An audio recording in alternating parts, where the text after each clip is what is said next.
At first, I was like a little like, and then like I got it. That was good. You want to redo that intro? Yeah, let's do that intro.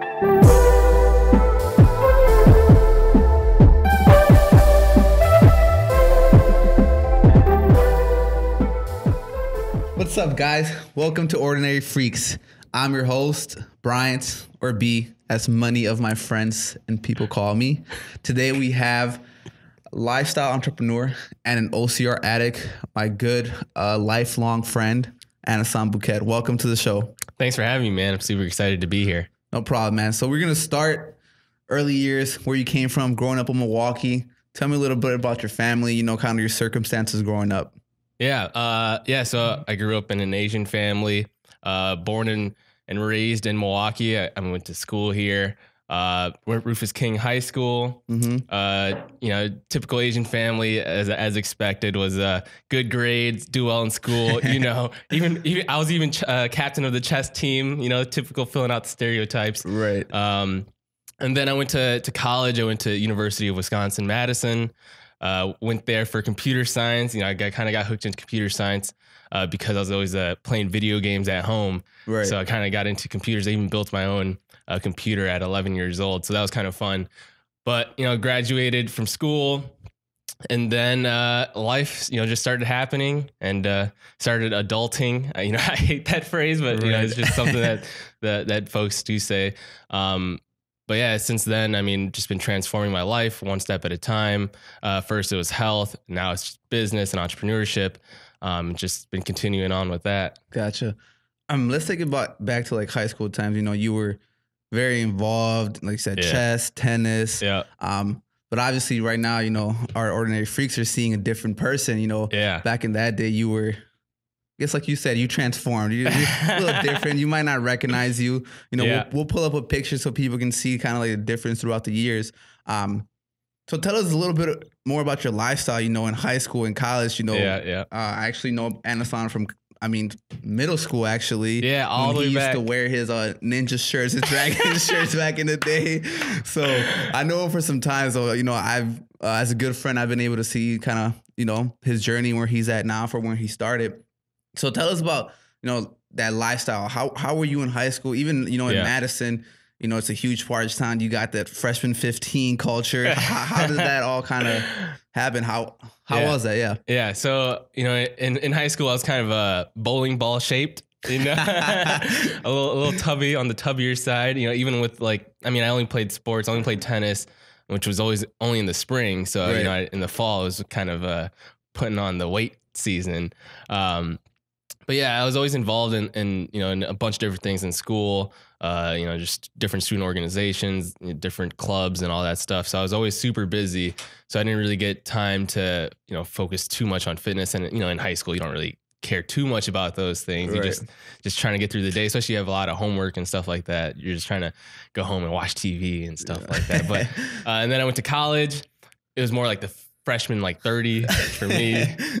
Food was super good. Living in the dorms and stuff. Yeah. So those Justin sticks, you didn't really have access to real food, except for you only had dorm food, and then the food that you had in your dorm was like snacks and stuff. So it wasn't necessarily the healthiest thing. So it was super easy for me to gain weight. And, Wisconsin is a huge party school. So there was that too. And, after you go out for a night drinking, you get super hungry and you just start eating everything in sight. Right. And so after I got out of college, I was at my peak weight, which was 210 pounds. Wow. Which was, I'm 5'5", so definitely bowling ball shaped for sure.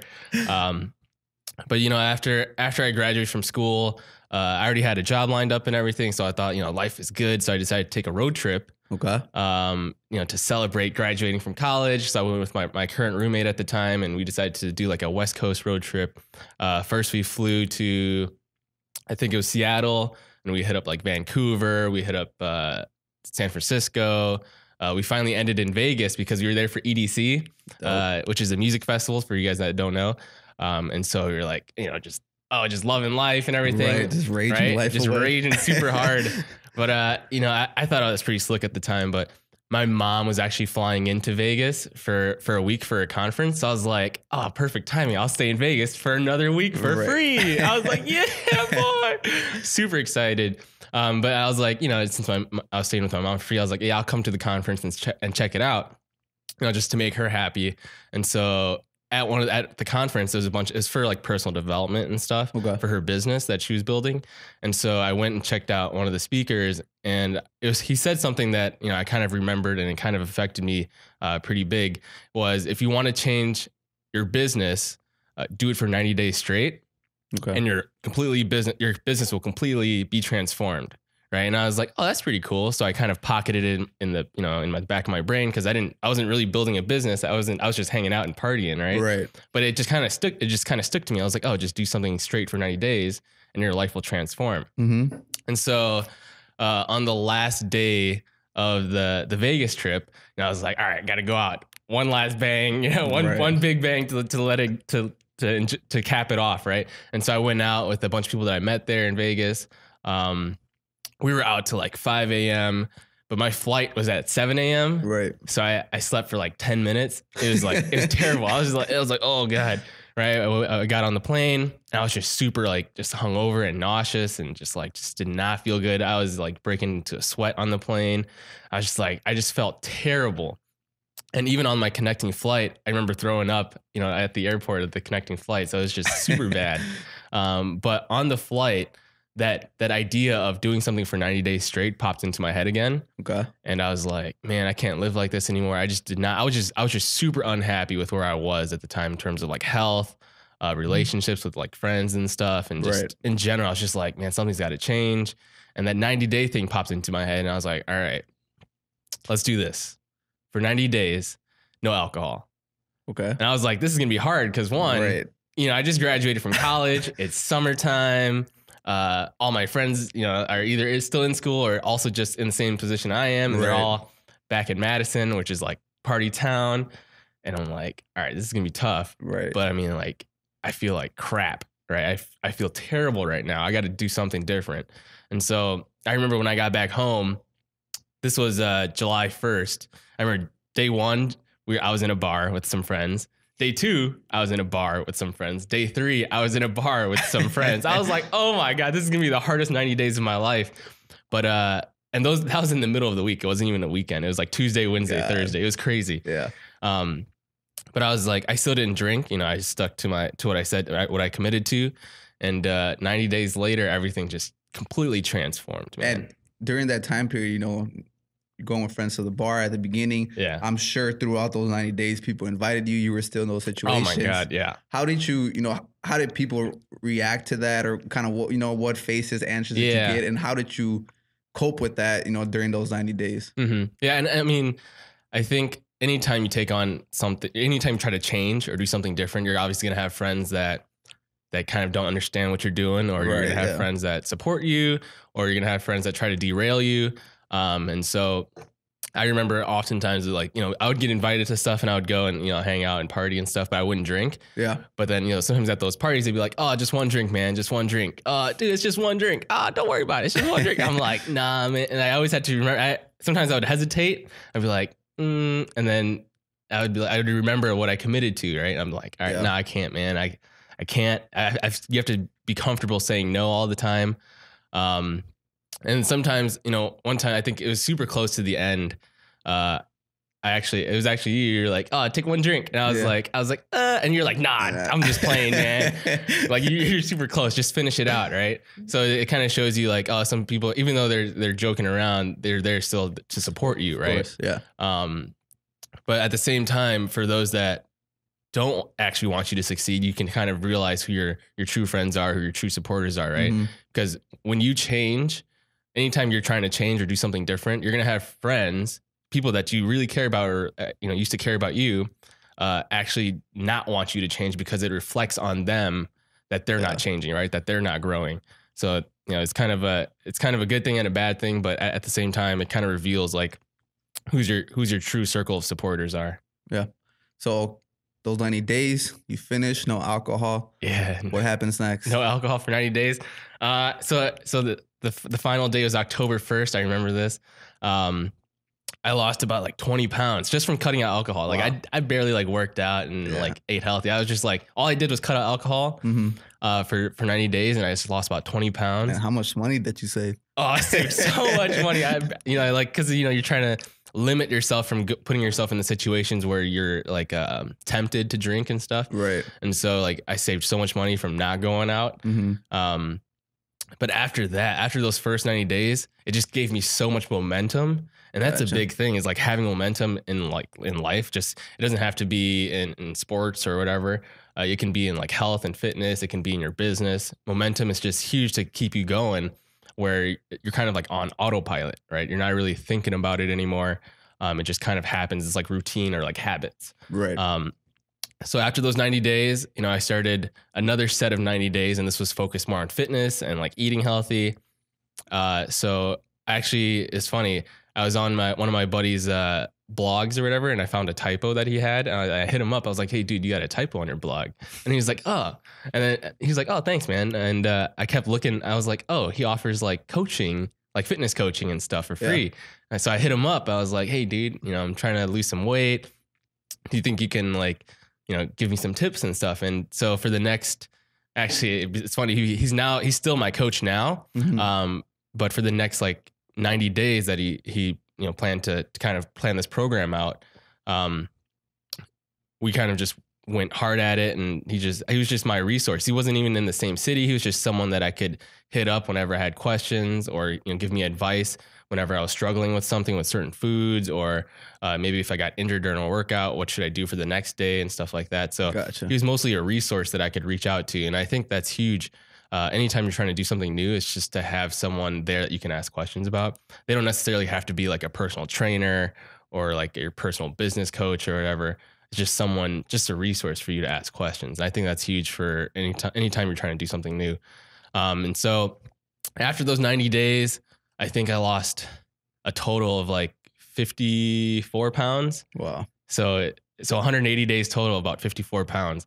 So it's just crazy. And then I just kept going, and 90 day after 90 day after 90 day. And just breaking everything to 90 days just helped me overall lose 75 pounds within about a year and a half.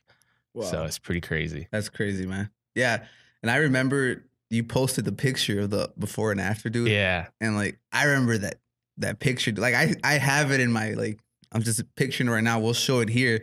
But like, it was so like motivating, inspiring to me. Like, I will like show off that picture, dude. Like, like, did you see Anousone? Bro, did you see Anousone? Did you see my boy Anousone? I showed my parents, like, man, look at what, you remember Anousone? Like, look what happened. Like, it was just like, even to me, to this day, it was like inspiring just seeing, kind of where you started and where you are now. And, you're continuing with that fitness journey. So, that was just like, it was just crazy to see, and I was happy for you, and kind of, like I said, pushed me to, continue my fitness journey and health journey as well. So fitness is going great. You're healthy. You lost 75 pounds. What's going on with your job? Most people would say you got it made. You graduated. You had a full-time job. Yeah. You're working what you studied, developing apps. Most people, like I said, would say Anousone said he's happy. He's, what more could you ask for? Can you tell us a little bit about that situation and how that kind of, what happened after working there for a certain time? Yeah. So just like you said, man, I mean, most people would be just grateful for where they're at, just to have a job, in your desired field after graduating from college. And I know a lot of people are struggling with that right now. But yeah, man, things were good. I was in a kind of a startup community vibe where, you got ping pong tables, you got pool tables, you got Nerf darts flying everywhere. It's open office, neckties are banned. It was a super cool, environment and everything. But, I've been interning with them for about 2-ish years before that. So like during college and stuff. Right. So I was kind of, already growing in the company and familiar with everything. But for me, at some point, I just saw my growth stop within the company. And so I kind of was like, man, there's gotta be something else out here, something more I can do. So I started looking into, how I could make, other, different streams of income, right? Whether it's real estate and stuff. But I was like, man, I don't have money for real estate yet. I just graduated from college. Right. What else can I do? I could start a business, but I don't know anything about that. So I actually ended up going to a free workshop by Robert Kiyosaki. He's the author of Rich Dad Poor Dad. Right. And he was just having a free workshop. So I was like, oh, let me go check this out. Mm-hmm. And I did. And it's pretty cool. And I learned a lot of stuff. But one of the things that it got me to do was to read the book, Rich Dad Poor Dad. Right? Such a good book. My dad actually told me to read it back in high school. And, but like, I'm not going to listen to my parents right. about business and stuff like that. I'm like, I'm going to college. I know exactly what I want to study. I don't need any more advice. I'm good to go. I'm going to set my own path and everything. But, so after I graduated from college and I read that book, I was like, man, I went home. I went to my dad. I was like, I should have read this before I went to college. And he was like, yeah, I told you. But it's your parents. You're not going to listen to them necessarily all the time. But I mean, after I read that book, my whole like perspective on money changed and like on and just like working a job and stuff. Right. So he talks about this cash flow quadrant where we're always fit into one of these 4 quadrants. And so the 4 quadrants are employee, you're going to work for someone, self-employed, where you work for yourself. So you own a small business or something, a big business owner where you have leverage, or an investor, right? And at some point in our lives, we're going to be in one of these 4 quadrants. And once I learned that 95% of the people are in the employed or self-employed business, or in the quadrants, but they only own 5% of the wealth, and the other 5% of the world are in big business owner or investor, but they own 95% of the wealth. And I was like, man, something shifted in me. So I was like, all right, I got to start doing something different. Right. And so after learning that, I kind of started moving my efforts towards entrepreneurship. And at first I remember in college, they talked about entrepreneurship all the time.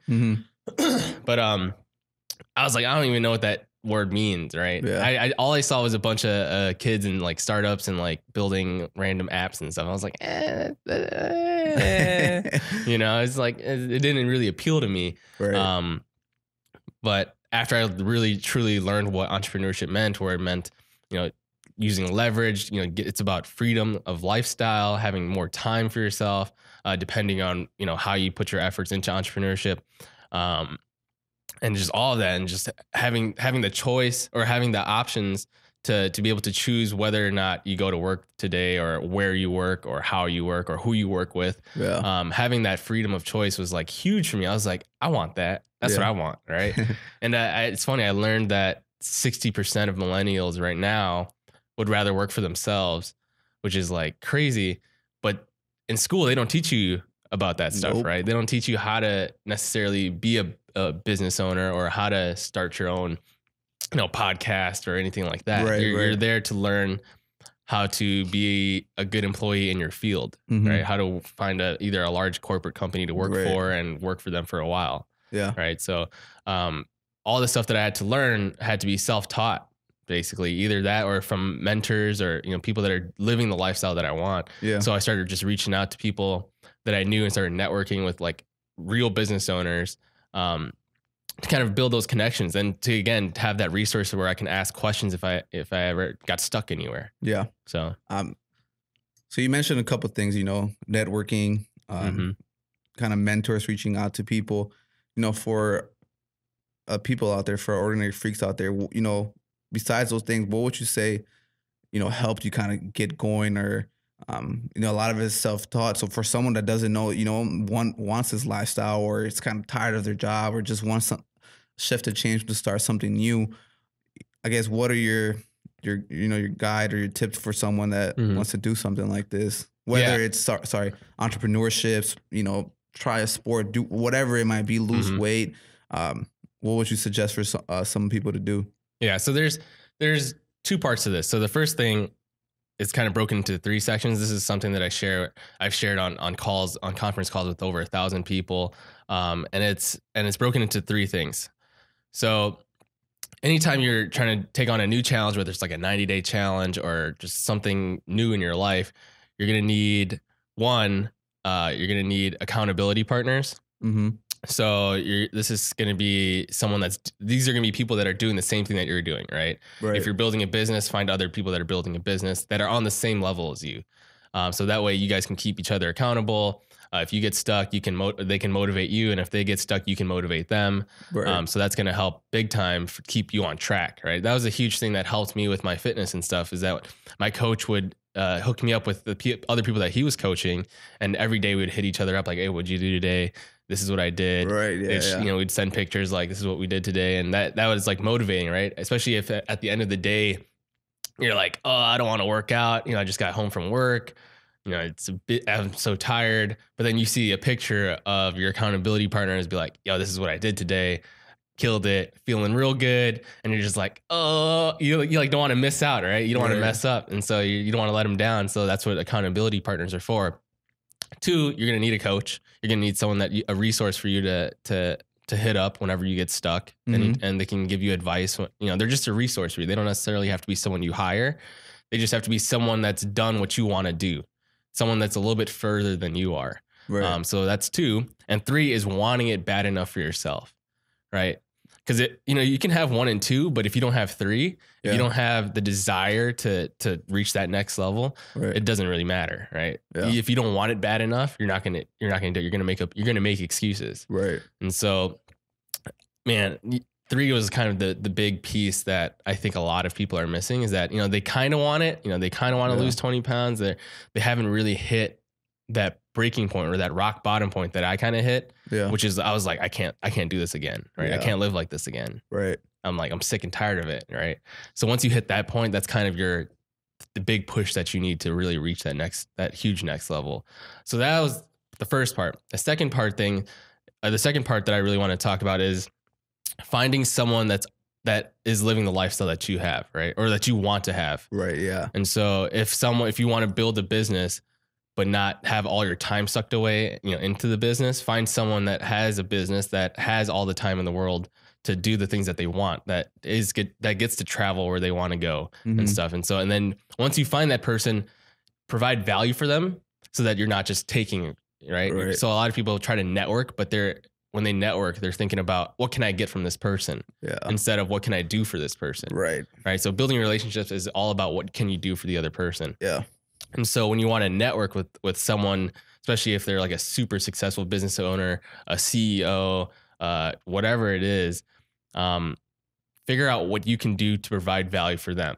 So a super good example that I like, especially for business owners or authors, is when they're about to release a book, just offer like, hey, I want to do an interview with you to share your launch of your book with my group of friends or my audience that I currently have. Cause that's huge, because they're not going to just hop on your podcast or your interview just cause you want them to. But if they have something that's going on, like a book launch, that's going to be, they just want to get in front of as many people as they can. So they're going to be more open to that. Gotcha. So figuring out how you can provide value for someone is going to be huge for building your network, and just finding someone that is living the lifestyle that you want. Because I know a lot of people can build successful businesses, but they're not able to build a successful life, right? Maybe their family life isn't that great, or their business life is terrible, but their health is really good. So kind of finding that balance, or just finding someone that resonates with you, and you can go ask them a bunch of questions. So that's my biggest tip. Gotcha. Cool. You're healthy, you're fit, I don't know if you mentioned this or not, but you quit your job. What are you up to? What are you up to now? What are you doing? Yeah. What's the current Anousone doing now? Yeah, I'm living that lifestyle entrepreneurship where I basically work from home. I can, I get to do a lot of things. I get to do all the things that I'm good at and all the things that I want to do, even if I'm not that good at it yet. So right now I'm just doing website and app consulting on the side. So that kind of just keeps the money flowing. But other than that, just investing in different things, whether it's real estate or cryptocurrency, stuff like that. But also I think the biggest thing that I'm really excited about is being able to help, recent college grads kind of take their life to the next level, right? Whether it's their health or their business or their careers, right? Because I think right after you graduate from school, it's kind of like you're thrown into this open world without a curriculum or set schedule anymore, right? You're kind of you're just kind of released, right, into the wild, right? Because we've grown up all our life with a set schedule, with this, the things that we should learn. Even after you pick your major, you're your advisors are giving you, hey, this is what class you need to take. This is what you need to do. Right. And you're just like set like that forever or for until you graduate.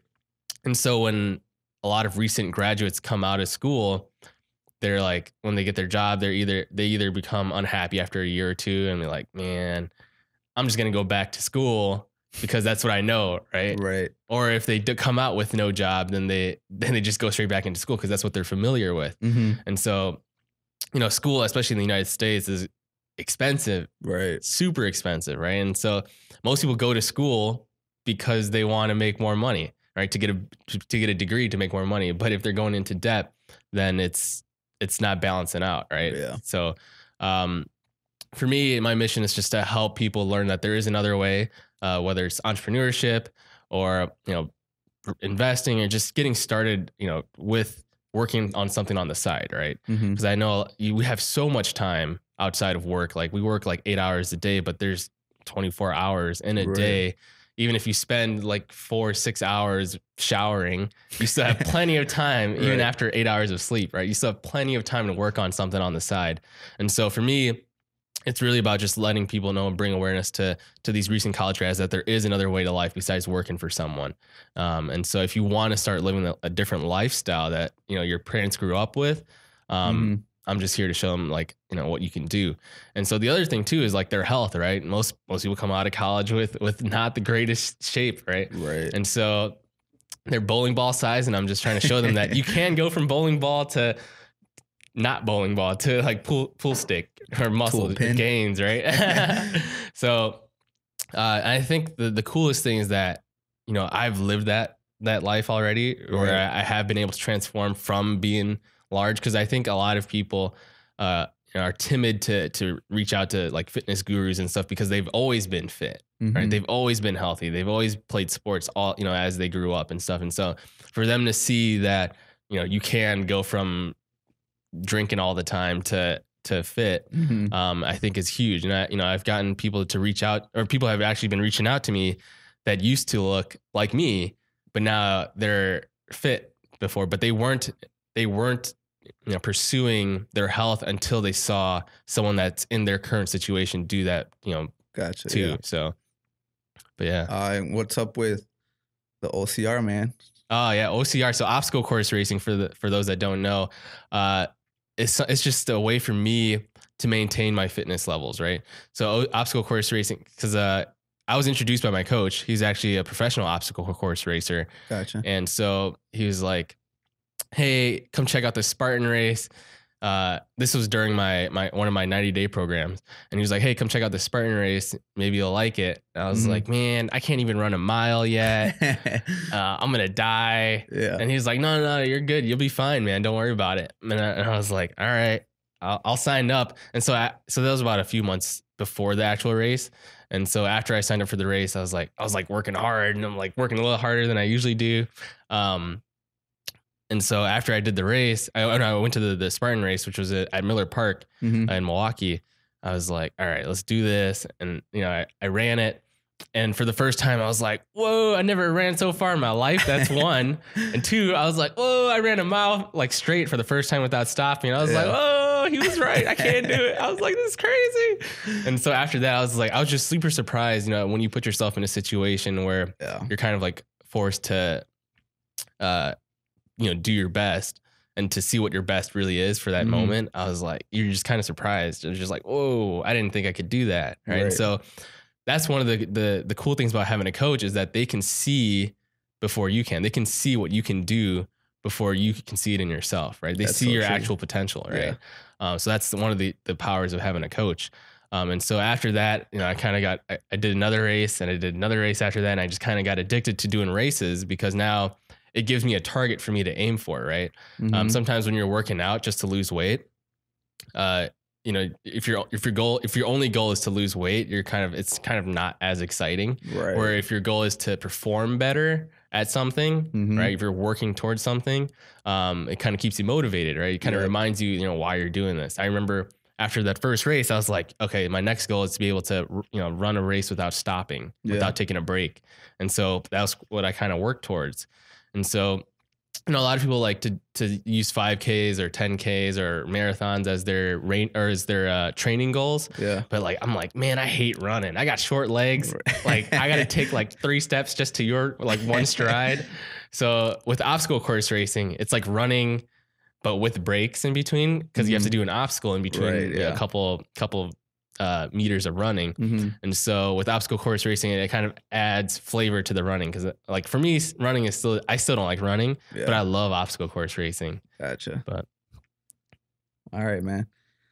So to finish off, I got a couple questions I want to ask you. So answer to the best of your ability. First question is, what advice would you give to someone? You can choose either, you know, senior year of high school or senior year of college. Yeah. You know, they don't know what their next move is going to be. What advice would you give that person? Yeah. Explore. And that's the biggest thing. Biggest thing is just exploring. Cause I mean, we have so much time. A lot of us, I mean, we want to get things done so quickly. Even as us young folks, we're just like, I want this now. I mean, we're so used to getting now. Yeah. But taking the time to explore different avenues or different careers or different, you know, lifestyles. Because we, you know, growing up in school, you're kind of just all directed towards the same general like lifestyle, which is like go to work and build a family and stuff like that. Right. So finding ways to explore. So whether it's, you know, job shadowing, different careers, different people, following them, reaching out to people that live different lifestyles, like just hitting them up like, hey, you know, what'd you do to get to this point? Or, you know, how are you able to live like this, et cetera. So that's my biggest tip. It's just to explore different career opportunities. Even if you think you have your major picked out, right? Even if you think you have your career life picked out, just keep exploring. Okay. Second question. This is a tough one. Tacos or burgers? Burgers. All right. This wasn't that hard. Oh man. Now I want a taco. Final answer. If it's authentic tacos, otherwise burgers. Okay. Best advice you've ever gotten, and who gave you that advice? Work harder on yourself than you do on your job or your career. And that's from Jim Rohn. Okay. Next question. Dinner with one person, dead or alive. Who would it be, and where would you take them? That's a good question. Right now, the invisible person who created Bitcoin, and I would ask them to give me some Bitcoin. You should have asked them a couple of years ago. I know. Well, I mean, I'm sure they're loaded with them. That's true. But yeah, no one knows who created it. So if I knew who that person was, you know, that would change the world. Next question. Burpees or pull-ups? Pull-ups. Yeah. Nobody likes burpees, man. I hate burpees, man. Your opinion, what's the most common reason for people failing, quitting, giving up? Just not wanting it bad enough. That's definitely, I think that's just the biggest point. Because even if you don't have, you know, the support that you want from your friends and family, even if you don't have the coaches or the resources, if you wanted it bad enough, you'll find a way to become more resourceful, right? You'll find a way. You'll always find a way instead of finding excuses. All right, last question. We ask this to every ordinary freak that steps through the podcast. On a scale of 1 to 10, how weird are you? How much of a freak are you, and why? Oh, I remember. Actually, it's funny. I got a story with this one, but I'm gonna say 9. Okay. Because one, I don't like to live the lifestyle that most people like to, you know, that most people are living. Right. You know, like doing things a little differently. You know, going to the movies on a Tuesday at 9 in the morning instead of, you know, Friday nights. Right. But it's funny. I was asked this question as an interview question on a scale of 1 to 10. How weird are you? And I was like, 5. And I think that's the general answer that most people give. Yeah. Because they have no idea what to say. Right. Right. Pick the middle. But really, it's the reason I was asked that. The reason the interview person asked that is to see what your reasoning skills are and stuff like that, and so, or like how well you can defend, you know, your answer, or right, or being able to be vulnerable, you know, or an authentic, right? And answering with 5 was kind of like the fakest answer I could have given, because I was like, I have no idea. I was so thrown off by the question in an interview.